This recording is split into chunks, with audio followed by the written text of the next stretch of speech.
ಎಲ್ರಿಗೂ ನಮಸ್ತೆ. ಇವತ್ತು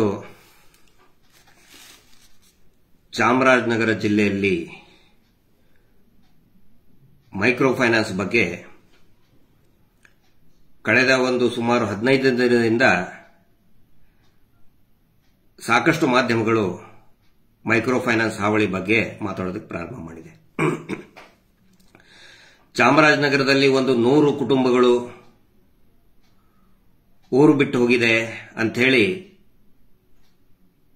ಅನೇಕ ವರದಿಗಳು ಕೂಡ ಬಂದಿದೆ. ನೀವೆಲ್ಲರೂ ಕೂಡ ಅದನ್ನು ನೋಡಿದ್ದೀವಿ. ಆದರೆ ಕಳೆದ ವರ್ಷ ಜುಲೈನಲ್ಲಿ ಆವಾಗಲೇ ನಮ್ಮ ಸೌಜನ್ಯ ಟೀಮ್ ಏನಿದೆ ಚಾಮರಾಜನಗರ ಜಿಲ್ಲೆಯ ಜಿಲ್ಲಾಧಿಕಾರಿಗಳಿಗೆ ಆವಾಗಲೇ ನಾವು ಅಲರ್ಟ್ ಮಾಡಿದ್ವಿ, ಎಚ್ಚರಿಸಿದ್ವಿ. ಬರೀ ಚಾಮರಾಜನಗರ ಜಿಲ್ಲೆ ಒಂದೇ ಅಲ್ಲ, ಸೌಜನ್ಯ ಪರ ಹೋರಾಟಗಾರರು ಎಲ್ಲಾ ಜಿಲ್ಲೆಯ ಎಸ್ಪಿಗಳಿಗೆ, ಎಸ್ಪಿ ಅಂತ ಹೇಳಿದ್ರೆ ಸೂಪರಿಂಟೆಂಡೆಂಟ್ ಆಫ್ ಪೊಲೀಸ್, ಇವರು ಸೇವಾ ಪ್ರತಿನಿಧಿ, ಸುಲಿಗೆ ಪ್ರತಿನಿಧಿ ಅಲ್ಲ, ಜಿಲ್ಲಾಧಿಕಾರಿಗಳಿಗೆ, ಮಾನ್ಯ ನ್ಯಾಯಾಲಯಕ್ಕೆ, ಪೊಲೀಸ್ ಮಹಾನಿರ್ದೇಶಕರಿಗೆ ನಿರಂತರವಾಗಿ ಪತ್ರ ಮುಖೇನ ಎಚ್ಚರಿಸ್ತಾನೆ ಬಂದಿದ್ದೀವಿ. ಈಗ ಜನರು ಊರು ಬಿಟ್ಟರು, ಚಾಮರಾಜನಗರದಲ್ಲಿ 100 ಕುಟುಂಬಗಳು ಊರು ಬಿಟ್ಟು ಅಂತ ಹೇಳಿ ಸುದ್ದಿ ಮಾಡಿದ್ರು. ಅದು ಒಳ್ಳೆ ಬೆಳವಣಿಗೆ. ಯಾಕಂದ್ರೆ ಪ್ರಮುಖ ಸ್ಯಾಟಲೈಟ್ ಚಾನೆಲ್ಗಳು, ಪತ್ರಿಕೆಗಳು ಬರೀತಾ ಇದೆ. ಆದರೆ ಊರು ಬಿಟ್ಟವರು ಎಲ್ಲಿ ಹೋದ್ರು ಅಂತ ಹೇಳಿ ಅನ್ನೋದ್ರ ಬಗ್ಗೆ ಬೆಂಗಳೂರಿನಲ್ಲಿ ಮೊನ್ನೆ ಹೋಗಿ ನಮ್ಮ ತಂಡ ಅವ್ರನ್ನ ಮಾತಾಡಿಸಿ ಮತ್ತೆ ಅವರು ಗ್ರಾಮಕ್ಕೆ ಮರಳಿ ಕಳಿಸುವಂತಹ ಪ್ರಯತ್ನ ಕೂಡ ನಾವು ಮಾಡ್ತಾ ಇದ್ವಿ. ಅದರ ಭಾಗವಾಗಿ ಕಳೆದ 3-4 ದಿನದಿಂದ ನಮ್ಮ ಸೌಜನ್ಯ ನ್ಯಾಯಪರ ಹೋರಾಟದಲ್ಲಿ ನಿರಂತರವಾಗಿ ಶ್ರಮಿಸ್ತಾ ಇರುವಂತಹ ಜಯಂತ್ ಟಿ ಅವರ ತಂಡ, ಅವ್ರ ಜೊತೆಗೆ ಇನ್ನುಳಿದ ಪ್ರಮುಖರು ಯಾರು ಚಾಮರಾಜನಗರದಲ್ಲಿ ಚಾಮರಾಜನಗರ ಜಿಲ್ಲೆಯ ರಾಮಸಮುದ್ರ ಗ್ರಾಮದ ಒಬ್ಬ ಮಹಿಳೆ ದೇವಮ್ಮ ಅಂತ ಕ್ಯಾನ್ಸರ್ನಿಂದ ನೊಂದಿದ್ರು. ಅವರು ಆದರೂ ಕೂಡ ಅವರು ಕ್ಯಾನ್ಸರ್ ಪೇಷಂಟ್, ಟ್ರೀಟ್ಮೆಂಟ್ ತಗೊಳ್ತಾ ಇದ್ದಾರೆ. ಆದರೂ ಕೂಡ ಅವ್ರನ್ನ ಪದೇ ಪದೇ ಬಡ್ಡಿ ಎಲ್ಲ ಕಟ್ಟಿ ಆಗಿದೆ, ಆದರೂ ಕೂಡ ನೀವು ಕಟ್ಟಬೇಕು ಅಂತೇಳಿ ಪ್ರತಿ ವಾರ ಕಿರುಕುಳ ಕೊಟ್ಟಿದ್ರಿಂದ ಊರು ಬಿಟ್ಟು ಹೋಗಿದ್ರು. ಅವರನ್ನ ನಮ್ಮ ಟೀಮ್ ಏನಿದೆ ನಿನ್ನೆ ಯಶಸ್ವಿಯಾಗಿ ಮತ್ತೆ ಅವರಿಗೆ ಒಂದು ಧೈರ್ಯವನ್ನು ತುಂಬಿ ನಿಮ್ಮ ಜೊತೆಗೆ ನಾವಿದ್ದೀವಿ ಅಂತ ಹೇಳಿ ಅವರಿಗೆ ಕಾನೂನಿನ ಅರಿವನ್ನು ಮೂಡಿಸಿ ಮತ್ತೆ ಅವರ ಗ್ರಾಮಕ್ಕೆ ಬಿಟ್ಟು ಬಂದಿದ್ದಾರೆ. ಇದು ನಿಜವಾಗಲೂ ಕೂಡ ಒಂದು ಸೌಜನ್ಯಳ ಶಕ್ತಿ. ನಾವು ಪದೇ ಪದೇ ಹೇಳ್ತಾ ಇರ್ತೀವಿ, ಮಹೇಶ್ ಶೆಟ್ಟರು ಕೂಡ ಅನೇಕ ಸಾರಿ ಹೇಳಿದ್ದಾರೆ, ಸೌಜನ್ಯ ಹೋರಾಟದ ವೇದಿಕೆಯಲ್ಲಿ ನಾವು ಹೇಳ್ತಾನೆ ಇರ್ತೀವಿ, ಸೌಜನ್ಯ ಹೋರಾಟ, ಸೌಜನ್ಯ ಬಲಿಯಾಗಿದ್ದು, ಅವಳು ನ್ಯಾಯ ಕೇಳ್ತಾ ಇರೋದು ಬರೀ ಅವಳಿಗೋಸ್ಕರ ಮಾತ್ರ ಅಲ್ಲ, ಇಡೀ ಸಮಾಜದ ಪರಿವರ್ತನೆಗೋಸ್ಕರ ಈ ಒಂದು ಹೋರಾಟ ಮುನ್ನುಗ್ತಾ ಇದೆ. ಇಡೀ ಕರ್ನಾಟಕದ ಬರೀ ಕರ್ನಾಟಕ ಒಂದೇ ಅಲ್ಲ, ಈಗ ಕೇರಳನೂ ಕೂಡ ನಮ್ಮ ಜೊತೆಗೆ ಸೇರ್ಕೊಂಡಿದೆ. ಸಾಮಾಜಿಕ ಪರಿವರ್ತನೆಯಲ್ಲಿ ಸೌಜನ್ಯ ಹೋರಾಟ ಮುನ್ನುಗ್ತಾ ಇದೆ. ಅಲ್ಲಿ ಪರಿಸ್ಥಿತಿ ಯಾವ ರೀತಿ ಗಂಭೀರ ಆಗಿದೆ ಅಂತ ಹೇಳಿದ್ರೆ, ನಾನು ಎಲ್ಲರ ಗಮನಕ್ಕೆ ತರ್ತಾ ಇದ್ದೀನಿ. ಬರೀ 100 ಕುಟುಂಬ ಮನೆ ಬಿಟ್ಟಿಲ್ಲ. ನಮ್ಮ ಜಯಂತರು ಅವರ ಟೀಮ್ ಏನಿದೆ, ಕಳೆದ ವಾರದಿಂದ ನಮ್ಮ ಜಯಂತ್ ಟಿ ಅವರು, ರೀನಾ ಮೇಡಮ್ ಅವರು, ಮತ್ತೆ ಕೆಜಿ ಮನೋಹರ್ ಕೊಡಗಿನಿಂದ ಬಂದಿದ್ದಾರೆ. ಅವರು ಕುಶಾಲನಗರದವರು, ಮತ್ತು ಅವರು ಕೂಡ ಸಾಕಷ್ಟು ಇನ್ವಾಲ್ವ್ಮೆಂಟ್ ಇದೆ ಕೊಡಗಿನಲ್ಲಿ. ಅವ್ರ ಮೇಲೆ ಸಾಕಷ್ಟು ಪ್ರೆಷರ್. ಅವ್ರ ಮನೆಗೆ ಹೋಗಿ ಕಿಟ್ ಕೊಟ್ಟು, ಈ ಸಂಘದವರು, ಧರ್ಮಸ್ಥಳ ಸಂಘದವರು ಕಿಟ್ ಕೊಟ್ಟು, ನೀವು ಹೋಗಬೇಡಿ ಹೋರಾಟಕ್ಕೆ, ನೀವು ಸ್ಟೇಟಸ್ ಹಾಕಬೇಡಿ ಅಂತ ಹೇಳ್ಕೊಂಡು ಏನೇನೋ ಹೇಳಕ್ಕೆ ಮೈಂಡ್ ವಾಶ್ ಮಾಡಕ್ ಬಂದ್ರು. ಎಲ್ರಿಗೂ ಹಂಗೆ ಮಾಡ್ತಾರ ಅವರು. ಗಿರೀಶ್ ಮಠನ್ ಅವ್ರ ಮಾತು ಕೇಳಬೇಡಿ, ಹಾಗೆ ಹಿಂಗೆ ಅಂತ ಹೇಳ್ಕೊಂಡು ಏನೇನೋ ಅಪಪ್ರಚಾರ ಮಾಡಕ್ ಸ್ಟಾರ್ಟ್ ಮಾಡಿದಾರ ಅವರು. ಆದ್ರೆ ಅದು ಯಾವುದಕ್ಕೂ ಕೂಡ ಲೆಕ್ಕಿಸದೆ ಕೆಜಿ ಮನೋಹರ್ ಅವರು ಕುಶಾಲನಗರದಿಂದ ಬಂದಿದ್ರು. ಅದೇ ರೀತಿ ಸಂತೋಷದ ವಿಷಯ ಅಂತ ಹೇಳಿದ್ರೆ ಸ್ಥಳೀಯ ಸಂಘಟನೆಗಳು, ಅದರಲ್ಲಿ ನಮ್ಮ ಕರ್ನಾಟಕ ರಕ್ಷಣಾ ವೇದಿಕೆಯ ಅಲ್ಲಿ ಅಧ್ಯಕ್ಷರು, ಆನಂತರ ಅರ್ಜುನ್ ಅಂತ, ರಮೇಶ್ ಅವರು, ರೂಪೇಶ್ ಅವರು, ಮಂಜೇಶ್ ಅವರು, ಸಾಮಾಜಿಕ ಹೋರಾಟಗಾರರಾದಂತಹ ನಾಗೇಶ್ ಅವರು, ಆನಂತರ ಸ್ನೇಹಾ ಮೇಡಮ್ ಅವರು, ನಮ್ಮ ರೀನಾ ಮೇಡಮ್ ಜೊತೆಗೆ ಎಲ್ಲರೂ ಕೂಡ ಅಲ್ಲಿ ಸ್ಥಳೀಯರು ಇನ್ನೂ ಸಾಕಷ್ಟು ಸಂಖ್ಯೆಯಲ್ಲಿ ಜನ ಬರೋರಿದ್ರು. ಆದರೆ ನಮ್ಮ ಎಲ್ಲರ ಅಟೆನ್ಷನ್ ವಾಪಸ್ ಅವ್ರನ್ನ ಮನೆಗೆ ಸೇರಿಸುವಂತ ಆ ಕಡೆ ನಮ್ದು ಫೋಕಸ್ ಇರೋದ್ರಿಂದ ಸಾಕಷ್ಟು ಜನಕ್ಕೆ ಹೇಳಕ್ ಆಗಿಲ್ಲ. ಮತ್ತೆ ಇನ್ನು ಒಂದು ವಾರದಲ್ಲಿ ಮತ್ತೆ ನಮ್ಮ ಟೀಮು, ನಾನು ಕೂಡ ಚಾಮರಾಜನಗರಕ್ಕೆ ಬರ್ತೀನಿ. ಇವರೆಲ್ಲರಿಗೂ ಕೂಡ ಯಾರ್ಯಾರು ಇದರಲ್ಲಿ ಭಾಗಿಯಾಗಿದ್ದಾರೆ, ಸೌಜನ್ಯ ಹೋರಾಟ ಸಮಿತಿ ಅಂತ ಎಲ್ಲರಿಗೂ ಕೂಡ ನಾನು ಧನ್ಯವಾದಗಳನ್ನು ಹೇಳ್ತೇನೆ. ಇಲ್ಲಿ ಗಮನಿಸಬೇಕಾಗಿರೋದು ಏನಂತ ಹೇಳಿದ್ರೆ, ಮೈಕ್ರೋ ಫೈನಾನ್ಸ್ ಅಂತ ಹೇಳ್ತಾರೆ. ಒಂದು ಇದ್ರ ಬಗ್ಗೆ ವರದಿ ಮಾಡೋರ ಗಮನಕ್ಕೂ ಕೂಡ ಇರಲಿ, ಇದ್ರ ಬಗ್ಗೆ ಮಾತಾಡೋರ ಗಮನಕ್ಕೂ ಕೂಡ ಇರಲಿ. ಮೈಕ್ರೋ ಫೈನಾನ್ಸ್ ಏನು ಕೆಟ್ಟದ್ದಲ್ಲ. ಮೈಕ್ರೋ ಫೈನಾನ್ಸ್ ಮಾಡೆಲ್ ಏನಿದೆಯಲ್ಲ ಅದು ಕೆಟ್ಟದ್ದಲ್ಲ. ಆರ್ಥಿಕವಾಗಿ ಹಿಂದುಳಿದ ವರ್ಗದವರಿಗೆ ಅನುಕೂಲ ಆಗಲಿ ಅಂತ ಹೇಳಿ ಇರತಕ್ಕಂತಹ ಒಂದು ವ್ಯವಸ್ಥೆ ಅದು, ಬ್ಯಾಂಕಿಂಗ್ ಸಿಸ್ಟಮ್. ಮೈಕ್ರೋ ಫೈನಾನ್ಸ್ ನಡೆಯುವುದು ಹೆಂಗೆ ಅಂತ ಹೇಳಿದ್ರೆ, ಬೇಸಿಕ್ ಮಾಡೆಲ್, ಅವರು 20 ರೂಪಾಯಿ ಉಳಿತಾಯವನ್ನ ಮಾಡಿದ್ರೆ ನಬಾರ್ಡ್ ಅದಕ್ಕೆ 80% ಕೊಡ್ತದೆ. ಅಥವಾ ಬೇರೆ ಫೈನಾನ್ಸಿಯಲ್ ಇನ್ಸ್ಟಿಟ್ಯೂಷನ್ಸ್, ಅದು ಬ್ಯಾಂಕ್ಗಳೇನಿದೆಯಲ್ಲ ಅದು 80% ಕೊಡ್ತದೆ. 20 ರೂಪಾಯಿ ಉಳಿತಾಯ ಮಾಡಿದ್ರೆ 80 ರೂಪಾಯಿ ಅವ್ರು ಕೊಡಬೇಕು. ಅವರಿಗೆ ಎಷ್ಟು ಗಳಿಕೆಯ ಯೋಗ್ಯತೆ ಇದೆ, ಕೆಪಾಸಿಟಿ ಇದೆ, ಎಷ್ಟು ಗಳಿಸ್ತಾರೆ, ಎಷ್ಟು ಉಳಿತಾಯ ಮಾಡ್ತಾರೆ, ಅದರ ಆ ಅನುಪಾತದಲ್ಲಿ ಅವರಿಗೆ ಸಾಲವನ್ನ ಕೊಡಬೇಕು ಅನ್ನೋದು ಮೈಕ್ರೋ ಫೈನಾನ್ಸ್ ದ ಒಂದು ಮಾಡೆಲ್. ಆದ್ರೆ ಈ ಏನು ಧರ್ಮಸ್ಥಳದ ಮಂಜುನಾಥ ಸ್ವಾಮಿ ಹೆಸರಿನಲ್ಲಿ ನಡೆಸೋಕೆ ಸ್ಟಾರ್ಟ್ ಮಾಡಿದ್ರು 1996ರಲ್ಲಿ, ಯಾವ ಕೂಡ ಫೈನಾನ್ಷಿಯಲ್ ಮೈಕ್ರೋ ಫೈನಾನ್ಸ್ ಮಾಡೆಲ್ ಅಲ್ಲ. ಮೀಟರ್ ಬಡ್ಡಿ ದಂಧೆ ಮಾಡೆಲ್ ಇದು. ಇದನ್ನು ಗಮನಿಸಬೇಕೆಲ್ಲರೂ. ಮೈಕ್ರೋ ಫೈನಾನ್ಸ್ ಬಾಂಗ್ಲಾದೇಶದಲ್ಲಿ, ಇಡೀ ಬಾಂಗ್ಲಾದೇಶದ ಆರ್ಥಿಕ ವ್ಯವಸ್ಥೆಯನ್ನೇ ಬದಲಾಯಿಸ್ತದೆ. ಆರ್ಥಿಕವಾಗಿ ಸದೃಢರಾದ್ರಿಂದ ನಮ್ಮ ಕರ್ನಾಟಕದಲ್ಲಿನೂ ಕೂಡ ಫಸ್ಟ್ ಅದನ್ನ ಬೀದರ್ನಲ್ಲಿ ಅಡಾಪ್ಟ್ ಮಾಡಿಕೊಂಡ್ರು ನಾಗಮಾರ್ಪಳ್ಳಿ ಅವರು. ಅವಾಗಲೂ ಕೂಡ ಎಷ್ಟೋ ಅಂದ್ರೆ ಹೈನುಗಾರಿಕೆಗೆ ಎಷ್ಟು ಪ್ರಾಶಸ್ತ್ಯ ಕೊಟ್ಟರಲ್ಲಿ, ಸಾಕಷ್ಟು ಹೈನುಗಾರಿಕೆ ಮುಂದೆ ಬಂತು. ಆದರೆ ಯಾವಾಗ ಈ ಮಿಸ್ಟರ್ ಡ್ರಾಮಾ ಕಂಪನಿ ಹುಸಿದೇವಮಾನ ಅವರು ಎಂಟ್ರಿ ಆದ್ರು ಇದರಲ್ಲಿ 1996 ಅಲ್ಲಿ, ಇಡೀ ವ್ಯವಸ್ಥೆಯನ್ನೇ ಬುಡಮೇಲೆ ಮಾಡಿಬಿಟ್ರು. ಮೀಟರ್ ಬಡ್ಡಿ ಅವರು ಮಾಡ್ತಾ ಇದ್ದದ್ದು ಮೀಟರ್ ಬಡ್ಡಿ. ಅದಕ್ಕೆ ಇದನ್ನ ಅಡಾಪ್ಟ್ ಮಾಡ್ಕೊಂಡ್ರು, ಮೈಕ್ರೋ ಫೈನಾನ್ಸ್ ಸಿಸ್ಟಮ್ ಅನ್ನ ಅಡಾಪ್ಟ್ ಮಾಡ್ಕೊಂಡ್ರು. ಪ್ರಾರಂಭದಲ್ಲಿ ನೀವು ನೋಡಿ ಅವರ ಹಳೆ ವೆಬ್ಸೈಟ್ ನಲ್ಲಿ ಈವನ್ ಫಾರಿನ್ ಇನ್ಸ್ಟಿಟ್ಯೂಟ್ ಕೂಡ ಕರ್ಕೊಂಡು ನಮ್ದು ಫೈನಾನ್ಸ್ ಮಾಡೆಲ್ ಹೆಂಗ್ ಮಾಡ್ತಾ ಇದೀವಿ ಅಂತಾನೆ ಹೇಳ್ತಾನೆ ಬಂದ್ರು. ಆದ್ರೆ ಯಾವಾಗ ಇವ್ರ ಮೇಲೆ ಕೇಸ್ ರಿಜಿಸ್ಟರ್ ಆಯ್ತು, ಕ್ರಿಮಿನಲ್ ರಿಟ್ ಪಿಟಿಷನ್ ಫೈಲ್ ಆಯ್ತು ಇವ್ರ ಮೇಲೆ, ಮೈಕ್ರೋ ಫೈನಾನ್ಸ್ ಮಾಡೆಲ್ ಅನ್ನ ತೆಗೆದು ಅಭಿವೃದ್ಧಿ ಯೋಜನೆ ಅಂತ ಇಟ್ಬಿಟ್ರು. ನಾನು ಒಂದು ಮಾತು ಕೇಳ್ತಾ ಇದ್ದೀನಿ, ದಯವಿಟ್ಟು ಹೇಳ್ರಿ ಉತ್ತರ ಕೊಡಿದ್ದಕ್ಕೆ. ನಾನು ತಪ್ಪಿದ್ರೆ ನೀನ್ ತಪ್ಪು ಅಂತಾನೆ ಹೇಳಿ, ಆದ್ರೆ ಆಧಾರ ಸಮೇತ ತಪ್ಪು ಅಂತ ಹೇಳಿ. ದರೋಡೆ ಆಗ್ತಾ ಇದೆಯಲ್ಲ, ಎಟಿಎಂ ದರೋಡೆ, ಬ್ಯಾಂಕ್ ದರೋಡೆ ಆಗ್ತಾ ಇದೆಯಲ್ಲ, ಆರ್ಗನೈಸ್ಡ್ ಕ್ರೈಮ್ ಅದು. ಒಂದು ವೇಳೆ ಆ ದರೋಡೆಕೋರರು ಅವರ ಸಂಘದ ಹೆಸರು ಅಭಿವೃದ್ಧಿ ಸಂಘ ಅಂತ ಇಟ್ಬಿಟ್ರೆ ಅವ್ರನ್ನ ಅರೆಸ್ಟ್ ಮಾಡಲ್ವಾ ನೀವು? ತನಿಖೆ ಮಾಡಲ್ವಾ? ಇದಕ್ಕೆ ಉತ್ತರ ಕೊಡಿ ಮೊದಲು. ಆ ನಂತರ ವಂಚನೆ ಮಾಡಿ ಸಾಕಷ್ಟು ಜನ ಸಿಕ್ಬಿಡ್ತಾ ಇದ್ದಾರೆ. ಈ ಯಾರು ಐಶ್ವರ್ಯ ಗೌಡ ಅಂತ ಮತ್ತೆ ಅವ್ರದ್ದೊಂದು ಟೀಮೇ ಇದೆ. ಅವರು ನಮ್ದು ಅಭಿವೃದ್ಧಿ ಸಂಘ ಅಂತ ಹೆಸರು ಇಟ್ಬಿಟ್ರೆ ವಂಚನೆ ಮಾಡಕ್ಕೆ.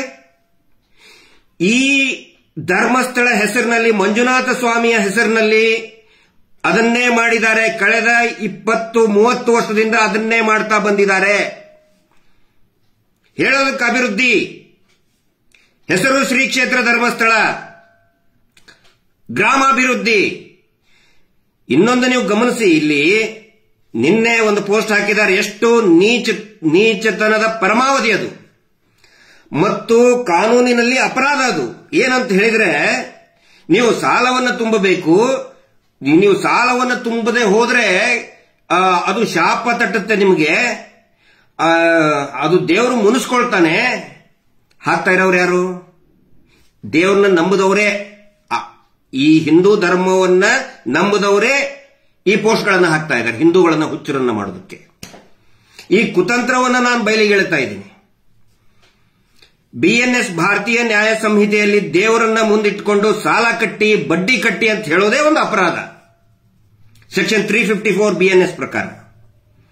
ಆದರೂ ಕೂಡ ಬಹಿರಂಗವಾಗಿ ಇಂತಹ ಅಪರಾಧಗಳನ್ನು ಮಾಡ್ತಾ ಇದ್ದಾರೆ, ದೇವರನ್ನ ಹೆಸರನ್ನ ಮುಂದಿಟ್ಟು, ಅಭಿವೃದ್ಧಿ ಹೆಸರನ್ನ ಮುಂದಿಟ್ಟು. ಹಿಂಗಾಗಿ ಇದನ್ನ ನಾನು ಯಾಕೆ ವಿವರಣೆ ಕೊಡ್ತಾ ಇದ್ದೇನೆ ಅಂತ ಹೇಳಿದ್ರೆ, ಕೆಲವೊಬ್ರು ಹಿರಿಯ ಪೊಲೀಸ್ ಅಧಿಕಾರಿಗಳು ನಮ್ಮ ತಂಡಕ್ಕೆ ಕೇಳಿದ್ದಾರೆ. ಶಿವಮೊಗ್ಗದ ಮಾನ್ಯ ಎಸ್ಪಿ ಅವರು, ಆನಂತರ ಚಾಮರಾಜನಗರದ ಮಾನ್ಯ ಎಸ್ಪಿ ಅವರು, ಎಸ್ಪಿ ಅಂದ್ರೆ ಸೂಪರಿಂಟೆಂಡೆಂಟ್ ಆಫ್ ಪೊಲೀಸ್, ಪದೇ ಪದೇ ಹೇಳ್ಬೇಕು, ಯಾಕಂದ್ರೆ ಇವರು ಎಸ್ಪಿ ಅಂತ ಹೇಳಿದ್ರೆ ಇವರು ಸೇವಾ ಪ್ರತಿನಿಧಿ, ಸುಲಿಗೆ ಪ್ರತಿನಿಧಿಗಳನ್ನ ಎಸ್ಪಿ ಅಂತ ಹೇಳಿದ್ದಾರೆ. ಹಿರಿಯ ಪೊಲೀಸ್ ಅಧಿಕಾರಿಗಳು ಕೇಳ್ತಾ ಇದ್ದಾರೆ, ಅವ್ರ ಗಮನಕ್ಕೆ ಇರಲಿ ಅಂತ ನಾನು ಹೇಳ್ತಾ ಇದ್ದೀನಿ. ಪ್ರತಿ ವಾರ ಕ್ಯಾಶ್ ಅಲ್ಲಿ ದುಡ್ಡು ತಗೊಳ್ಳೋದು ಒಂದು ಅಪರಾಧನೇ. ಎಲ್ಲಿ ಅಭಿವೃದ್ಧಿ ಬಂತಿದ್ರಲ್ಲಿ? ಇವರು ಲೋನ್ ಕೊಟ್ಟಿದ್ದು ಸ್ವಸಹಾಯ ಗುಂಪುಗಳಿಗೆ, ಎಸ್ಎಚ್ಜಿ ಗ್ರೂಪ್ಗಳಿಗೆ ಬ್ಯಾಂಕ್ಗಳು ಸಾಲವನ್ನ ಉಳಿತಾಯದ ಅನುಪಾತದಲ್ಲಿ ಕೊಡಬೇಕು ಅಂತ ಹೇಳಿ ರಿಸರ್ವ್ ಬ್ಯಾಂಕ್ ಆಫ್ ಇಂಡಿಯಾ ಹೇಳಿದೆ. ಇವ್ರು ಹೇಳೋದು ನಾವು ಬಿಸಿ ಟ್ರಸ್ಟ್ ಅಂತ ಹೇಳಿ, ಬಿಸಿ ಟ್ರಸ್ಟ್ ಅಂದ್ರೆ ಬ್ಯಾಂಕ್ ಬಿಸಿನೆಸ್ ಕರೆಸ್ಪಾಂಡೆಂಟ್, ಅದರಲ್ಲಿ ಟ್ರಸ್ಟ್ ಅನ್ನೋ ಕಾನ್ಸೆಪ್ಟ್ ಇಲ್ಲ. ಇವ್ರು ಹೇಳ್ಕೊತಾ ಇದ್ದಾರೆ ಅದು ಒಂದು ಕಮಿಷನ್ ಏಜೆಂಟ್ ಅಂತ ಹೇಳಿದ್ರೆ ಇವ್ರು ನಾಚಿಕೆ ಮರ್ಯಾದೆ ಇಲ್ದವರು ಅಂತ ಜನ ಬೈತಾರ ಅಂತ ಹೇಳಿ ಇವರು ಟ್ರಸ್ಟ್ ಅಂತ ಸುಳ್ಳು ಹೇಳ್ತಾ ಇದ್ದಾರೆ ಇಷ್ಟೇ. ಯಾಕಂದ್ರೆ ಬೇರೆ ಬೇರೆ ಡೆವಲಪ್ಮೆಂಟಲ್ ಮಾಡಲ್, ಸರ್ಕಾರಿ ಮಾಡೆಲ್ಗಳನ್ನ, ಯೋಜನೆಗಳನ್ನ ಕದಿಯೋದು ಒಂದು ಚಟ ಇವರಿಗೆ. ಇವ್ರು ಏನ್ ಮಾಡ್ತಾ ಇದ್ದಾರೆ, 3 ತಿಂಗಳಿಗೆ ಒಂದ್ಸರಿ ಕಟ್ಟಬೇಕಾಗಿರೋದನ್ನ ಪ್ರತಿ ವಾರ ಬಲವಂತವಾಗಿ ಕಟ್ಟುವುದೇ ಒಂದು ಅಪರಾಧ, ಆರ್ಥಿಕ, ಇಟ್ಸ್ ಅ ಫೈನಾನ್ಷಿಯಲ್ ಅಫೆನ್ಸ್. ಪ್ರತಿ ವಾರ ಮನೆಗೆ ಹೋಗಿ ದುಡ್ಡು ಕೇಳೋದು ಕೂಡ ಒಂದು ಅಪರಾಧ ಆರ್ಬಿಐ ಪ್ರಕಾರ. ಆರ್ಬಿಐ ಮಾಸ್ಟರ್ ಗೈಡ್ ನಲ್ಲಿ ಹೇಳ್ತದೆ, ಅವರಿಗೆ ತಪ್ಪದೆ ಯಾರು ಸಾಲ ಪಡೆದಿರ್ತಾರೆ ಆ ಬ್ಯಾಂಕಿನ ಪಾಸ್ಬುಕ್ ಅನ್ನ ಮತ್ತು ಬ್ಯಾಂಕ್ ಸ್ಟೇಟ್ಮೆಂಟ್ ಅನ್ನು ಕೊಡಬೇಕು, ಕಡ್ಡಾಯವಾಗಿ ಕೊಡಬೇಕು ಅಂತ ಹೇಳ್ತಾರೆ. ಇವ್ರು ಕೊಡುವುದೇ ಇಲ್ಲ. ಯಾರು ಸಾಲವನ್ನ ಕಟ್ತಾರೆ 3 ತಿಂಗಳಿಗೆ ಒಂದ್ಸಾರಿ ನೆನಪಿಟ್ಕೊಳ್ಳಿ, 3 ತಿಂಗಳಿಗೆ ಒಂದ್ಸಾರಿ ಕಟ್ತಾರೆ, ಅವ್ರ ಸಿಬಿಲ್ ಸ್ಕೋರ್ ಇನ್ಕ್ರೀಸ್ ಆಗಬೇಕು ಅಂತ ಇದೆ. 64 ಲಕ್ಷ ಜನ ತಗೊಂಡಿದೀವಿ ಅಂತ ಇವ್ರು ಹೇಳ್ಕೊತಾರೆ. 64 ಲಕ್ಷ ಜನದಲ್ಲಿ ಒಬ್ಬರ ಸಿಬಿಲ್ ಸ್ಕೋರ್ ಪ್ರತಿ ವಾರ ಕಟ್ಟಿದ್ರು ಕೂಡ 1 ಪಾಯಿಂಟ್ ಕೂಡ ಇನ್ಕ್ರೀಸ್ ಆಗಿಲ್ಲ ಸಿಬಿಲ್ ಸ್ಕೋರ್. 64 ಲಕ್ಷದ ಈ ರಾಜ್ಯದ 64 ಲಕ್ಷ ದುಡಿಯುವ ವರ್ಗವನ್ನ ಅಂಗವಿಕಲರನ್ನಾಗಿ ಮಾಡಿಬಿಟ್ಟಿದ್ದಾರೆ, ಸಂಪೂರ್ಣವಾಗಿ ಫಿನಾನ್ಷಿಯಲಿ ಹ್ಯಾಂಡಿಕ್ಯಾಪ್ಡ್. ಅಪರಾಧ ಅಲ್ವಾ ಇದು? ಮನೆಗೆ ಹೋಗಿ ಕೆಟ್ಟ ಕೊಳಕ ಬೈತಾರೆ, ಸೋಷಿಯಲ್ ಮೀಡಿಯಾದಲ್ಲಿ ಕೆಟ್ಟ ಕೊಳಕ ಬೈತಾರೆ. ಅವರ ಹೆಂಡತಿ ಮಕ್ಕಳನ್ನು ಕೂಡ ಬಿಡೋದಿಲ್ಲ. ನಮ್ಮ ಹೆಂಡತಿ ಮಕ್ಕಳನ್ನ ಕೆಟ್ಟದಾಗಿ ಬೈತಾ ಇರ್ತಾರೆ. ಮನೆಗೆ ಹೋಗಿ ಹೊಡೆದಿದ್ದಾರೆ, ಹಲ್ಲೆ ಮಾಡಿದ್ದಾರೆ, ಬಾಟಲ್ ತಗೊಂಡು ಹೊಡೆದಿದ್ದಾರೆ, ಮಲಗಿಕೊಂಡು ದುಡ್ಡು ಕಟ್ಟು ಅಂತ ಹೇಳಿದ್ದಾರೆ, ಅವಮಾನ ಮಾಡಿದ್ದಾರೆ, ನಡು ರಸ್ತೆಯಲ್ಲಿ ನಿಂತ್ಕೊಂಡು ಬೈದಿದ್ದಾರೆ. ಅದು ನಮ್ಮ ಹಿಂದೂಗಳ ದೇವರು ಮಂಜುನಾಥ ಸ್ವಾಮಿಯ ಫೋಟೋವನ್ನು ಇಟ್ಕೊಂಡು ಬೈದಿದ್ದಾರೆ. ಅಪರಾಧ ಅಲ್ವಾ ಇದು? ಅಭಿವೃದ್ಧಿನ ಇದು? ಮೊನ್ನೆ ರಾಯಚೂರು ಜಿಲ್ಲೆ ಸಿಂಧನೂರು ತಾಲೂಕಿನಿಂದ ಒಂದು ಕುಟುಂಬ ಅಂತವ್ 1000 ಕುಟುಂಬ ಬಂದಿದೆ, ಗುಳೆ ಎದ್ದು ಬಂದಿದೆ. ಇವರು ಕಾಟ ತಡಿಲಾರದೆ ಅವರ ಪಾಸ್ಬುಕ್ ಅಲ್ಲಿ ಬರೆದಿದೆ ಏನಂತ ಹೇಳಿದ್ರೆ, ದುಡ್ಡು ಟ್ರಾನ್ಸ್ಫರ್ ಆಗಿದ್ದು ಅದರಲ್ಲಿದೆ SKDRDP, ಪಾಸ್ಬುಕ್ ಅಲ್ಲೇ ಇದೆ SKDRDP ಇಂದ ಟ್ರಾನ್ಸ್ಫರ್ ಆಗಿದೆ ಅಂತ ಹೇಳಿ. ಆದ್ರೆ ಈ ಹುಸಿ ದೇವಮಾನವರು ಹೇಳ್ತಾರೆ ಒಂದು ಟಿವಿ ಚಾನೆಲ್ ನಲ್ಲಿ, ಬ್ಯಾಂಕಿನಿಂದ ನೇರವಾಗಿ ನಾವು ಸಾಲ ಕೊಡಿಸುವುದು ಅಂತ ಹೇಳಿ ನ್ಯೂಸ್ 18 ಟಿವಿ ಚಾನೆಲ್ ನಲ್ಲಿ ಹೇಳ್ತಾರೆ. ಬ್ಯಾಂಕಿನಿಂದ ನೇರವಾಗಿ ಸಾಲ ಕೊಟ್ರೆ ಸ್ವಾಮಿ, ಅಮೌಂಟ್ ಟ್ರಾನ್ಸ್ಫರ್ಡ್ ಫ್ರಮ್ SKDRDP ಅಂತ ಹೇಗೆ ಬಂತು? ಅಪರಾಧ ಅಲ್ವಾ ಇದು? ಫ್ರಾಡ್ ಅಲ್ವಾ ಇದು? 420 ಅಲ್ವಾ ಇದು? ಆ ಹುಸಿ ದೇವಮಾನವ ಹೇಳ್ತಾ ಇರುವಂತಹ ಹಸಿ ಸುಳ್ಳುಗಳನ್ನ ಪ್ರಚಾರ ಮಾಡೋದು ದಯವಿಟ್ಟು ಬಿಟ್ಟುಬಿಡಿ. ಟಿವಿ ಚಾನೆಲ್ ಅವ್ರಿಗೆ ಹೇಳ್ತಾ ಇದ್ದೀನಿ ನಾನು. ಟಿವಿ ಚಾನೆಲ್ ಅವ್ರಿಗೆ, ಪತ್ರಿಕೆಯವರಿಗೆ, ದೊಡ್ಡ ಪತ್ರಿಕೆಯವರಿಗೆ ಅವ್ರದ್ದು ಇಂಟರ್ವ್ಯೂ ತಗೊಳ್ಳೋದು, ದೊಡ್ಡದಾಗಿ ಅವ್ರ ಬಗ್ಗೆ ಹಸಿ ಸುಳ್ಳುಗಳನ್ನ ಪ್ರಚಾರ ಮಾಡೋದು ಬಿಡಿ. ಈ ಇಡೀ ಕರ್ನಾಟಕ ಶಾಂತಿ ನೆಮ್ಮದಿಯಿಂದ ಇರ್ತದೆ. ಹೇಳೋದಕ್ಕೆ ಬಹಳ ಇದೆ. ನಾನು ಎಲ್ರಿಗೂ ವಿನಂತಿ ಮಾಡ್ಕೊತಾ ಇದ್ದೀನಿ. ನಾನು ದುರಹಂಕಾರದಿಂದ ನಾವು ಸಿಟ್ಟಲ್ಲಿ ಮಾತಾಡಬಹುದು ನಾವು, ಆದ್ರೆ ನಮಗೆ ಸೌಜನ್ಯ ಹೋರಾಟದ ಒಂದು ನಿಯಮ ಇದೆ. ಅಹಂಕಾರ ದುರಹಂಕಾರವನ್ನು ಬಿಟ್ಟು ಇರಬೇಕು ನಾವು ಚಾನೆಲ್ಗಳಿಗೂ ಕೂಡ ಹೇಳ್ತಾ ಇದ್ದೀವಿ, ಒಳ್ಳೆ ಕೆಲಸ ಮಾಡ್ತಾ ಇದ್ದೀವಿ. ನಿಮ್ಮ ಜೊತೆಗೆ ನಾವು ಸೌಜನ್ಯ ಹೋರಾಟಗಾರರು ಕೂಡ ಕೈ ಜೋಡಿಸ್ತೀವಿ. ನಮಗೆ ನೀವು ನಮ್ಮ ಪ್ರಚಾರ ಕೊಡುವ ಅವಶ್ಯಕತೆ ಇಲ್ಲ, ನಮಗೆ ಯಾವ ಪ್ರಚಾರನೂ ನಮಗೆ ಬೇಡ ನಿಮ್ಮಿಂದ. ಆದರೆ ದಯವಿಟ್ಟು ವರದಿಗಳನ್ನ ಕೊಡಿ. ನಾವು ವರದಿ ಮಾಡ್ತಾ ಇದ್ದೀವಿ, ಪ್ರತಿಯೊಂದು ಜಿಲ್ಲೆಯಲ್ಲಿ ಕೂಡ ವರದಿಗಳನ್ನ ಕೊಡ್ತಾ ಇದ್ದೀವಿ, ಪ್ರಿಪೇರ್ ಮಾಡ್ತಾ ಇದ್ದೀವಿ, ಇಂಟೆಲಿಜೆನ್ಸ್ ಕೊಡ್ತೀವಿ, ಜಿಲ್ಲಾಧಿಕಾರಿಗಳಿಗೆ, ಜಿಲ್ಲಾ ಎಸ್ಪಿಗಳಿಗೆ, ಫೈನಾನ್ಸ್ ಡಿಪಾರ್ಟ್ಮೆಂಟ್ಗೆ ಎಲ್ಲವೂ ಕೂಡ ಹಿಂದೆನೂ ಕೊಟ್ಟಿದ್ದೀವಿ, ನ್ಯಾಯಾಲಯಕ್ಕೆ ಇನ್ನು ಮುಂದೇನು ಕೂಡ ಕೊಡ್ತೀವಿ. ಚಾಮರಾಜನಗರದಲ್ಲಿ ಬರೀ 100 ಕುಟುಂಬಗಳು ಹೋಗಿಲ್ಲ, 2,000 ಜನ ಗುಳೆ ಹೋಗಿದ್ದಾರೆ. 2,000 ಜನ, ಅನೇಕ ಜನ ಸತ್ತು ಹೋಗಿದ್ದಾರೆ, ಸುಸೈಡ್ ಮಾಡ್ಕೊಂಡಿದ್ದಾರೆ. ಭಯಂಕರವಾದಂತ ಪರಿಸ್ಥಿತಿ ರಾಜ್ಯದಲ್ಲಿದೆ. ಚಾಮರಾಜನಗರ ಒಂದೇ ಅಲ್ಲ, ಈ ರಾಜ್ಯದ ಪ್ರತಿ ಗ್ರಾಮಗಳಲ್ಲಿ ಆ ಪರಿಸ್ಥಿತಿ ಇದೆ. ಭಯಂಕರವಾದಂತಹ ಪರಿಸ್ಥಿತಿ ಇದೆ. ಸುಸೈಡ್ ಮಾಡ್ಕೊಂಡ್ರೆ ನೋಟ್ ಆಗುದೇನೇ ಇಲ್ಲ, ಮಾಡೋದೇನೇ ಇಲ್ಲ. ಇವ್ರು ತಕ್ಷಣ ಪೊಲೀಸರಿಗೆ ಫೋನ್ ಮಾಡಿಬಿಡ್ತಾರೆ, ಸರ್ ಅದನ್ನ ನೋಟ್ ಮಾಡ್ಕೊಳಕ್ ಹೋಗ್ಬೇಡಿ ಅಂತೇಳಿ. ಏನೋ ಒಂದು ಸುಳ್ಳು ಸುದ್ದಿ ಹಾಕಿ ಗಂಡ ಹೆಂಡತಿ ಜಗಳ, ಆಸ್ತಿ ವಿವಾದ ಆಗಿ, ಅಥವಾ ವಿಷ ಕೊಡದ್ ಸತ್ತ, ಏನೇನೋ ಒಂದು ಹಾಕಿ ಬಿಡ್ತಾರೆ. ಆದ್ರೆ ಸಾಲದಿಂದ ಅಂತ ಪೊಲೀಸರು ಕೂಡ ಹಾಕ್ತಾ ಇಲ್ಲ. ಆದ್ರೆ ಚಾಮರಾಜನಗರದಲ್ಲಿನೇ 1,000ಕ್ಕಿಂತ ಹೆಚ್ಚು ಜನ ಸುಸೈಡ್ ಮಾಡ್ಕೊಂಡಿದ್ದಾರೆ. ಬರೀ ಚಾಮರಾಜನಗರ ಒಂದು ಜಿಲ್ಲೆಯಲ್ಲಿ. ಇಡೀ ರಾಜ್ಯದ ವ್ಯಾಪ್ತಿ ನೋಡಿದರೆ ಎಷ್ಟು ಭಯಂಕರ ಇದೆ ನೋಡಿ. ಇದನ್ನ ಈ ರಾಜ್ಯದ ಆಡಳಿತ ವ್ಯವಸ್ಥೆ, ಸರ್ಕಾರ ಗಮನಿಸಬೇಕು. ಮುಖ್ಯಮಂತ್ರಿ ಸಿದ್ದರಾಮಯ್ಯನವರು ಹೇಳಿದ್ರು, ಖುಷಿ ಆಯ್ತು ಹೇಳಿಕೆ ಕೊಟ್ಟಿದ್ದಕ್ಕೆ. ಆದ್ರೆ ನೋಡ್ರಿ, ಸಿದ್ದರಾಮಯ್ಯನವರು ಅರ್ಥ ಮಾಡ್ಕೋಬೇಕು. ಅಹಿಂದ ನಾಯಕರು ಸಿದ್ದರಾಮಯ್ಯನವರು, ಅಲ್ಪಸಂಖ್ಯಾತ, ಹಿಂದುಳಿದ, ದಲಿತ, ಈ ಮೀಟರ್ ಬಡ್ಡಿ ದಂಧೆಯಿಂದ ಕಂಗೆಟ್ಟವ್ರು ಯಾರು? ಬೀದಿಗೆ ಬಂದವರು ಯಾರು? ಆತ್ಮಹತ್ಯೆ ಸುಸೈಡ್ ಮಾಡ್ಕೊಂಡವರು, ನೇಣಿಗೆ ಶರಣಗದವರು ಯಾರು? ಯಾವ ವರ್ಗ? ದುಡಿಯುವ ಇದೇ ಹಿಂದುಳಿದ ದಲಿತ ವರ್ಗಗಳು, ದುಡಿಯುವ ಹಿಂದುಳಿದ ವರ್ಗದವರು. ಬರೀ ಈ ಒಂದು 16 ಜನ ಚಾನಲ್ನವ್ರು ಕೇಳಿದ್ರೆ ಒಳ್ಳೆ ಕೆಲಸ ಮಾಡಿದ್ದಾರೆ. ಚಾನಲ್ನವರು ಬೇಷ್ ಅನ್ಬೇಕು. ಮುಖ್ಯಮಂತ್ರಿಗಳ ಮುಂದೆನೆ ಮೈಕ್ ಹಿಡಿದುಕೊಂಡು ಮೈಕ್ರೋ ಫೈನಾನ್ಸ್. ಆದರೆ ಬರೀ ಒಂದು ಹೇಳಿಕೆ ಕೊಟ್ರೆ ಸಾಕಾಗುವುದಿಲ್ಲ, ಅದು ಕಾರ್ಯರೂಪಕ್ಕೆ ಬರಬೇಕು. ಒಂದು ವೇಳೆ ಈ ರಾಜ್ಯದ ದುಡಿಯುವ ವರ್ಗ, ಅತಿ ದೊಡ್ಡ ದುಡಿಯುವ ವರ್ಗ ಅಹಿಂದ ವರ್ಗ, ಬ್ಯಾಕ್ವರ್ಡ್ ಕಮ್ಯುನಿಟೀಸ್, ದಲಿತರು, ಹಿಂದುಳಿದ ವರ್ಗದವರು ಏನಾದರೂ ಬದುಕಬೇಕು, ಅವರ ಭವಿಷ್ಯ ರೂಪಿಸಬೇಕು ಅಂತ ಹೇಳಿದ್ರೆ ಈ ಧರ್ಮಸ್ಥಳ ಹೆಸರಿನಲ್ಲಿ ಆಗ್ತಾ ಇರುವಂತಹ ಲೂಟಿಯನ್ನ ಅದನ್ನು ನೀವು ನಿಲ್ಲಿಸಲೇಬೇಕು. ಬರೀ ಒಂದು ಹೇಳಿಕೆ ಕೊಟ್ಟರೆ ಸಾಕಾಗುವುದಿಲ್ಲ. ಇನ್ನು ಮೇಲೆ ನಾವು ನಿರ್ಧಾರ ಮಾಡಿದೀವಿ, ನೀವು ಎಲ್ಲೆಲ್ಲಿ ಈ ರಾಜಕೀಯ ನೇತಾರರು ಹೋಗ್ತೀರಿ, ಯಾವುದೇ ಪಕ್ಷದವರು ಇರಬಹುದು, ಬರೀ ಒಂದು ಹೇಳಿಕೆ ಕೊಟ್ಟರೆ ಸಾಕಾಗುವುದಿಲ್ಲ. ಅಲ್ಲೆಲ್ಲೆಲ್ಲ ಕಪ್ಪು ಬಾವುಟ ಪ್ರದರ್ಶನವನ್ನ ಇನ್ನು ಮೇಲೆ ಪ್ರಾರಂಭ ಆಗುತ್ತೆ. ನೆನಪಿಟ್ಕೊಳ್ಳಿ, ಇದನ್ನ ನಾವು ಸುಮ್ಮನೆ ಬಿಡುವುದಿಲ್ಲ. ಇದನ್ನ ಇವರು ಪ್ರಚಾರ ಮಾಡ್ತಾ ಇದ್ದಾರೆ. ಮೊನ್ನೆ ಹೈಕೋರ್ಟ್ ಅಲ್ಲಿ ಏನೋ ಇದನ್ನಾಯ್ತು. ನಾನು ಪೂರ್ತಿಯಾಗಿ ಹೈಕೋರ್ಟ್ ಅಲ್ಲಿ ಹಾಲ್ ಅಲ್ಲಿ ನಾನು ನಿಂತ್ಕೊಂಡವನು. ಎಷ್ಟು ಸುಳ್ಳು ಪ್ರಚಾರ ಮಾಡ್ತಾ ಇದ್ದಾರೆ ಈ ಧರ್ಮಸ್ಥಳ ಹೆಸರಿನ ಈ ಧರ್ಮೋದ್ಯಮಿಗಳು ಅಂತ ಹೇಳಿದ್ರೆ, ಅವರ ಟೀಮ್ ಏನಿದೆ ಎಲ್ಲಾ ಈ ಪ್ರತಿನಿಧಿಗಳು ಹೇಳಿ ಸ್ಟೇಟಸ್ ಅಲ್ಲಿ ಹಾಕೊಂಡಿದ್ದಾರೆ. ಅಪ್ಪಟ ಸುಳ್ಳು. ಏನಂತ ಹೇಳಿದ್ರೆ, ಈ SKDRDP ವಿರುದ್ಧ ಏನು ಮಾತಾಡಬಾರದು ಅಂತ ಹೈಕೋರ್ಟ್ ಆದೇಶ ಆಗಿದೆ ಅಂತ ಹೇಳಿ. ಆ ನಂತರ ಒಂದು ಬೇಸರದ ಸಂಗತಿ ಅಂತ ಹೇಳಿದ್ರೆ, ಈ ಪತ್ರಿಕೆಯವರು ಕೂಡ ಅದನ್ನೇ ಬರೆದು ಬಿಟ್ಟಿದ್ದಾರೆ. ಆದೇಶ ಕಾಪಿ ಸಿಗ್ತಾ ಯಾರಿಗಾದರೂ? ಈ ಟಿವಿ ಚಾನೆಲ್ ಪತ್ರಿಕೆಯವರು ಬರೆದಿದ್ದಾರೆ, ಅವ್ರಿಗೆ ನಾನು ಕೇಳ್ತಾ ಇದ್ದೀನಿ, ನಮ್ರವಾಗಿ ನಾನು ಕೇಳ್ತಾ ಇದ್ದೀನಿ, ಆದೇಶ ಕಾಪಿ ಇಲ್ಲದೆ ನೀವು ಹೆಂಗೆ ಹಾಕಿದ್ರಿ ಅದನ್ನ?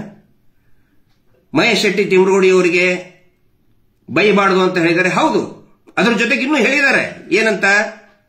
ಒಂದು ವೇಳೆ ಮಹೇಶ್ ಶೆಟ್ಟಿ ಅವರು ನೊಂದಿದ್ರೆ, ಈ ಕುಟುಂಬದಿಂದ, ಈ ವ್ಯಕ್ತಿಯಿಂದ ನೊಂದಿದ್ರೆ ಕಾನೂನು ರೀತಿ ಕ್ರಮ ಕೈಗೊಳ್ಳಬಹುದು, ಅದಕ್ಕೆ ಅವಕಾಶ ಇದೆ ಅಂತ ಸ್ವತಃ ಹೈಕೋರ್ಟ್ ಹೇಳಿದೆ. ನಾವು ಯಾಕೆ ಸುಮ್ಮನೆ ಇದೀವಿ ಅಂತ ಹೇಳಿದ್ರೆ, ಆದೇಶ ಕಾಪಿ ಬರಲಿ, ರೈಟಿಂಗ್ ನಲ್ಲಿ ಬರಲಿ. ಯಾಕಂತ ಹೇಳಿದ್ರೆ ಡಿಕ್ಟೇಷನ್ ಮಾಡಿದ್ದಾರೆ. ಡಿಕ್ಟೇಷನ್ ಮಾಡಿದ್ದನ್ನೇ ಇವ್ರು ಹೇಳಿದ್ದನ್ನೇ ಏನೋ ಹೇಳಿಬಿಟ್ರಿ ನೀವು. ಇನ್ನೂ 2 ಅತ್ಯಂತ ಒಳ್ಳೆ ಪಾಯಿಂಟ್ ಹೇಳಿದ್ದಾರೆ. ಆದೇಶ ಕಾಪಿ ಬಂದ ಮೇಲೆ ನಾನು ಮಾತಾಡ್ತೀನಿ. ದಯವಿಟ್ಟು ಇವ್ರು ಆದೇಶ ಕಾಪಿ ಇಲ್ಲದೆ ಹೆಂಗೆ ಸ್ವಾಮಿ ನೀವು ಇದನ್ನ ಮಾಡ್ತೀರಾ? ಅಥವಾ ನೀವು ವರದಿಗಾರರು ಇದ್ರ ಅಲ್ಲಿ, ನಿಮ್ಮ ಪತ್ರಿಕೆಯ ವರದಿಗಾರರು ಹೈಕೋರ್ಟ್ ನಲ್ಲಿ ಇದ್ದು ಅವರು ಡಿಕ್ಟೇಷನ್ ಅನ್ನ ನೋಟ್ ಮಾಡ್ಕೊಂಡು ಹೇಳಿದ್ರೆ ಎಸ್ ಒಪ್ಕೊಳ್ಳೋಣ. ಆದ್ರೆ ಇವ್ರು ಹೇಳಿದ್ರು ನೀವು ಬರೆದ್ರಿ, ಪತ್ರಿಕೋದ್ಯಮಕ್ಕೆ ಕೆಟ್ಟ ಹೆಸರಲ್ವಾ ಇದು? ನಾನು ನಿಮ್ಗೆ ಟೀಕೆ ಮಾಡ್ತಾ ಇಲ್ಲ ಸರ್, ನಾವು ಟೀಕೆ ಮಾಡ್ತಾ ಇಲ್ಲ, ವಿಶ್ಲೇಷಣೆ ಮಾಡ್ತಾ ಇದ್ದೀವಿ.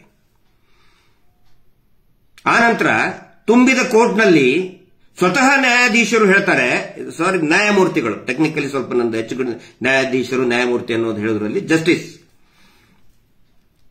Court hall number 9 justice Devadas ಅವರು ಹೇಳ್ತಾರೆ, ಶ್ರೀಯುತ ದೇವದಾಸ್ ಅವರು, ವಿತ್ ಆಲ್ ರೆಸ್ಪೆಕ್ಟ್ ನಾನು ಹೇಳ್ತಾ ಇದ್ದೀನಿ, ಅಪಾಲಜಿ ನೀವು ಲೆಟರ್ ಕೇಳಬೇಕು ಅಂತ ಹೇಳೋದು ಎಷ್ಟು ಸರಿ? ಇವರಿಗೆ ಬೈಬಾರ್ದು ಅಂತ ಅಪಾಲಜಿ ಕೊಡಿ ಅಂತ ಹೇಳೋದು ಎಷ್ಟು ಸರಿ? ಇವರ ಮೇಲೆ ಒಂದು ಕಡಿಮೆ ಅಂದ್ರೆ ಈಗ ಒಂದು 40 NCR ಆಗಿದೆ, ಅದು ತಮಗೆ ಗೊತ್ತಿದೆಯಾ? ನ್ಯಾಯಾಲಯಕ್ಕೆ ಗೊತ್ತಿಲ್ವಾ? ಆನೆ ಮಾವುತನ ಕೇಸು ಇವ್ರ ಮೇಲೇನಿದೆ, ಸ್ವತಃ ಇವ್ರ ಹೆಸರು ಬರೆದು ಕೊಟ್ಟಿದ್ದಾರೆ. ನಾವು ಸರ್ಕಾರ ಕೇಳೋದು ತಪ್ಪ ಹಾಗಿದ್ರೆ ಪ್ರತಿಭಟನೆ ಮಾಡೋದು ತಪ್ಪ. ಸರ್ಕಾರದ ಮುಂದೆ ಹೋಗಿ ನಾವು ಕೇಳಲೇಬಾರದು ಆ ನ್ಯಾಯಕ್ಕಾಗಿ ಇವ್ರ ಮೇಲೆ ಆಕ್ಷನ್ ತಗೊಳ್ಳಿ ಅಂತ ಹೇಳಿ. ನಾವು ಪ್ರತಿಯೊಂದನ್ನು ಪ್ರಶ್ನೆ ಮಾಡ್ತೀವಿ. ಮೊನ್ನೆ ದಿನೇಶ್ ಅಮೀನ್ಮಠ್ ಅವರು ತುಂಬಾ ಚೆನ್ನಾಗಿ ಮಾತಾಡಿದ್ದಾರೆ. ಏನಂತ ಹೇಳಿದ್ರೆ ನ್ಯಾಯಾಲಯದಲ್ಲಿರುವಂತಹ ಕರಪ್ಷನ್ ಅನ್ನ ಪ್ರಶ್ನೆ ಮಾಡಿದ್ದಾರೆ. ಎಲ್ಲಿ ಹೋಗ್ತಾ ಇದೆ ನ್ಯಾಯಾಲಯಗಳು ಅಂತ ಹೇಳಿ. ಬರೀ ನಾವಿಷ್ಟೇ ಅಲ್ಲ, ದಿನೇಶ್ ಅಮೀನ್ಮಠ್ ಅವರು ಒಬ್ಬರೇ ಅಲ್ಲ, ಅಥವಾ ನಾವಿಷ್ಟೇ ಅಲ್ಲ, ಸ್ವತಃ CJI chief justice of India ಅವರೇ ಹೇಳಿದ್ದಾರೆ. ನ್ಯಾಯಾಲಯದಲ್ಲಿರುವಂತಹ ಕರಪ್ಷನ್ಗಳ ಬಗ್ಗೆ ಪುಸ್ತಕಗಳು ಬಂದಿದೆ, ಆರ್ಟಿಕಲ್ಗಳು ಬಂದಿದೆ, ನ್ಯಾಷನಲ್ ಲೆವೆಲ್ ಆರ್ಟಿಕಲ್ ಬಂದಿದೆ, ಇಂಟರ್ನ್ಯಾಷನಲ್ ಲೆವೆಲ್ ನಲ್ಲಿ ಆರ್ಟಿಕಲ್ಗಳು ಬಂದಿದೆ. ಭಾರತದ ನ್ಯಾಯಾಲಯಗಳಲ್ಲಿ ಯಾವ ರೀತಿ ಕರಪ್ಷನ್ ನಡೀತಾ ಇದೆ, ಅದರಲ್ಲಿ ನ್ಯಾಯಾಧೀಶರು ಇರಬಹುದು, ಕ್ಲೆರಿಕಲ್ಗಳು ಇರಬಹುದು, ಯಾರಾದರೂ ಇರಬಹುದು. ನಾವು ಪ್ರತಿಯೊಂದನ್ನು ಕೂಡ ಪ್ರಶ್ನೆ ಮಾಡ್ತೀವಿ. ಪ್ರಜಾಪ್ರಭುತ್ವದ ಆಶಯಗಳಿಗೆ ಧಕ್ಕೆ ಆದರೆ, ಸಂವಿಧಾನದ ಆಶಯಗಳಿಗೆ ಧಕ್ಕೆ ಆದರೆ ಖಂಡಿತ ಪ್ರಶ್ನೆ ಮಾಡ್ತೀವಿ ನಾವು. ಯಾಕಂತ ಹೇಳಿದ್ರೆ ಇವ್ರು ಹೇಳ್ತಾರೆ ನೀವು ಕಾನೂನು ರೀತಿ ಮಾತ್ರ ಹೋಗಿ ಅಂತ ಹೇಳಿ. ಕಾನೂನು ಕೆಲಸ ಮಾಡಲಿಲ್ಲ ಅಂದ್ರೆ ಇನ್ನೇನ್ ಮಾಡಬೇಕು ನಾವು?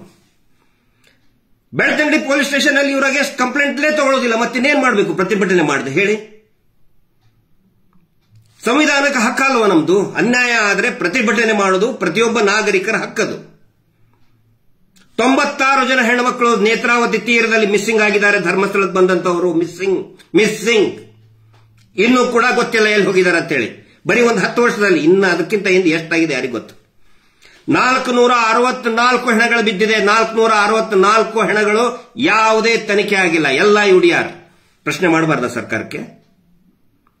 ಜೋಗದ ಗುಂಡಿಯಲ್ಲಿ ಒಂದು ಆತ್ಮಹತ್ಯೆ ಮಾಡಿಕೊಂಡ್ರೆ ಒಂದು ದೊಡ್ಡದಾಗಿ ಒಂದು ವಾರ ಬಂದ್ ಮಾಡ್ತೀರಿ. ಯಾವ್ದಾದ್ರು ಒಂದು ಫಾಲ್ಸ್ ಅಲ್ಲಿ ಒಂದು ಸುಸೈಡ್ ಅಥವಾ ಕಾಲ್ ಜಾರಿ ಬಿದ್ರೆ ಒಂದು ವಾರ ಫಾಲ್ಸ್ ಬಂದ್ ಮಾಡ್ತೀರಿ, ಅಥವಾ ಯಾವುದೇ ಪ್ರವಾಸಿ ತಾಣದಲ್ಲಿ ಸತ್ರೆ.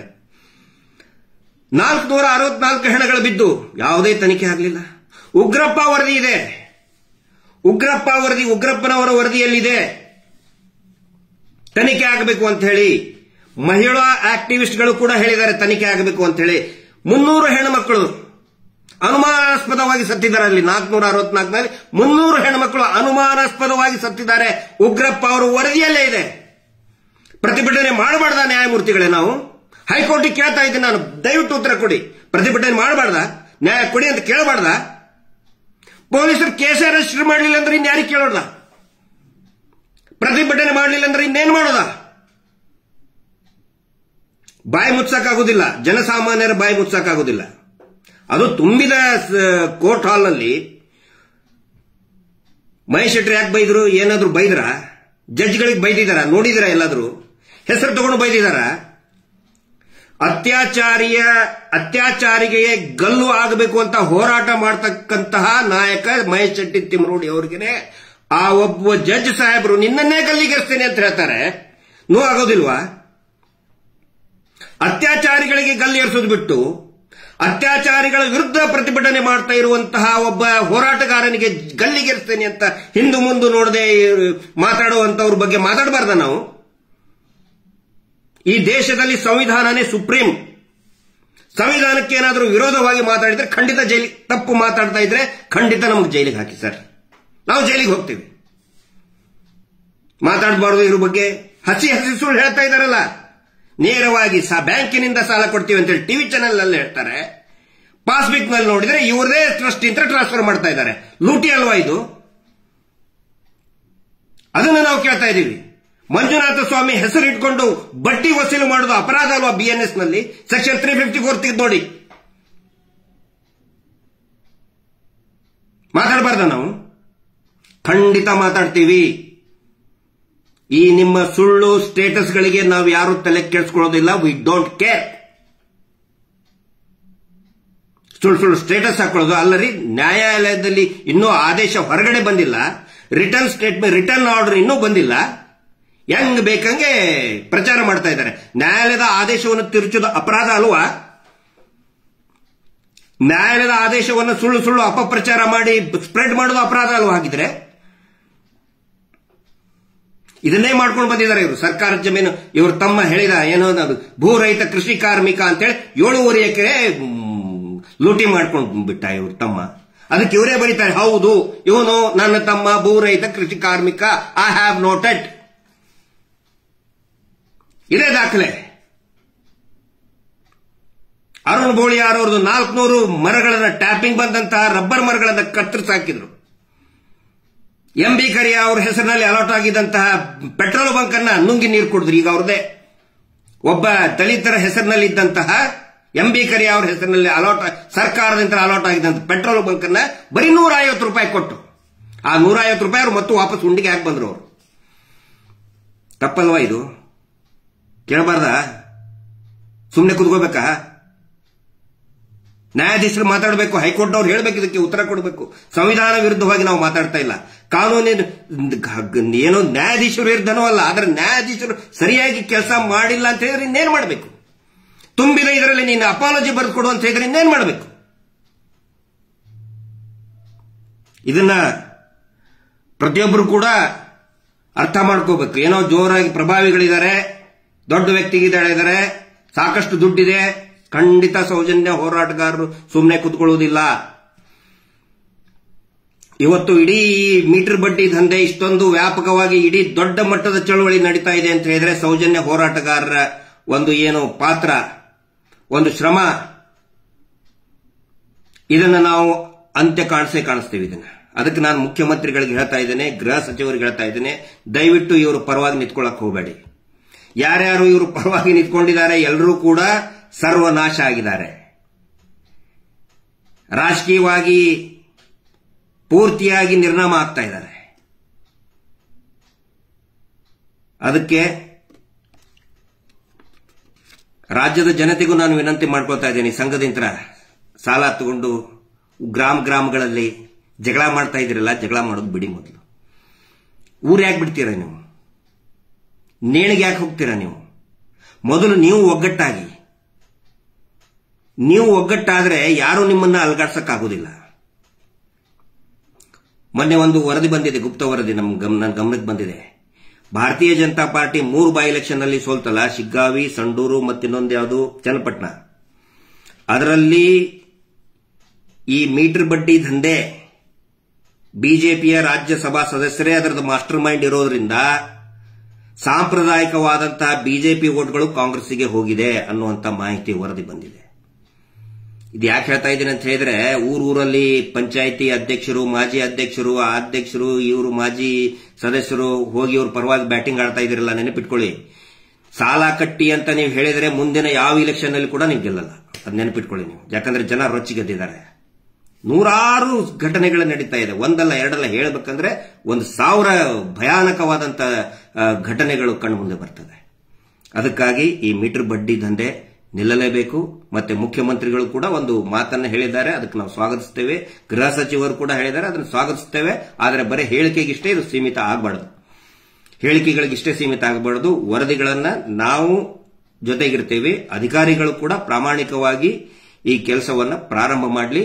ಆದಷ್ಟು ಬೇಗ ಇದಕ್ಕೆ ಕಡಿವಾಣ ಹಾಕಿ ಅಂತ ಹೇಳ್ತಾ, ಮತ್ತು ಪ್ರತಿಯೊಬ್ಬರಿಗೂ ಕೂಡ ಈ ಏನು ನಾವು ವಿಡಿಯೋ ಮಾಡ್ತೀವಿ, ಸೌಜನ್ಯ ನ್ಯಾಯದ ಪರವಾದಂತಹ ಹೋರಾಟ ಮಾಡ್ತಾ ಇದ್ದೀವಿ, ದಯವಿಟ್ಟು ಪ್ರತಿಯೊಂದನ್ನು ಕೂಡ ಶೇರ್ ಮಾಡಿ.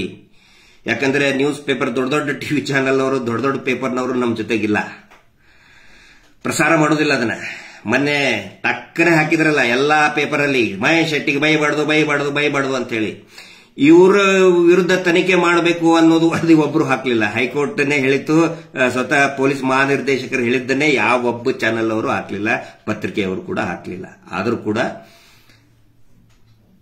ಜನಸಾಮಾನ್ಯರ ಭಯನ್ನ ಮುಚ್ಚಕ್ಕಾಗುದಿಲ್ಲ. ಹಿಂಗಾಗಿ ನಾವು ಎಲ್ಲಾ ಯೂಟ್ಯೂಬ್ಗಳನ್ನು ಕೂಡ ಇವರು ಏನೋ ಕೋರ್ಟ ಏನೇನೋ ಲಗಾಟ ಹೊಡಿತಾ ಇದ್ದಾರೆ, ಅದು ನಿಲ್ತಾ ಇಲ್ಲ.